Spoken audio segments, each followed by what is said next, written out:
السلام علیکم ورحمۃ اللہ وبرکاتہ چې په تاسو کې د چا ماشومان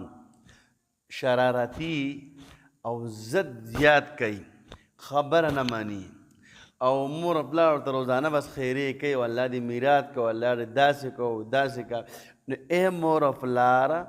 تاسو ته نن ډېر بهترین وظیفه ولې نه ښیمه خپل بچو ته خیرې مه کوئ او دا وظیفه دا کم چې زه ویمه په دې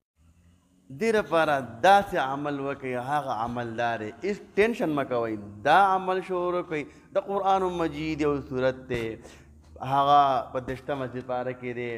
والسماء ذات البروج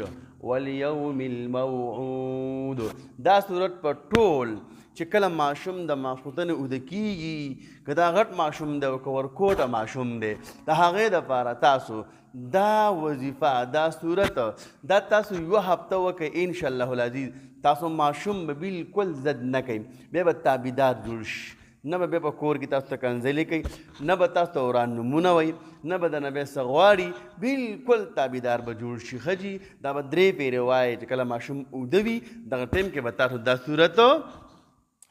3 پیرې وایه 100 پیرې 3 پیره بسم الله به وایه سورة البروج نوم دی ښه په 10مه سپاره کې دی ښه بیا تپوس وکړئ که یو زنانه وایي چې دا خو ماله په خپل نه راځي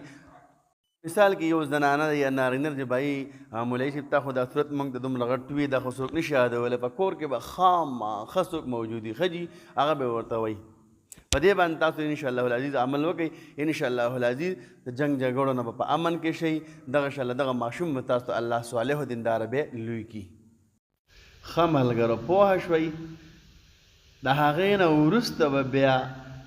تاسو دغه چې 3 پیرې دا صورت ووایئ که نه جي بیا به دغه ماشوم پې چوپ کوي داسې طریقه باندې به وکړئ ښی طرف ته او ګس طرف ته انشاءالله العزیز بیا مزې کوئ مزې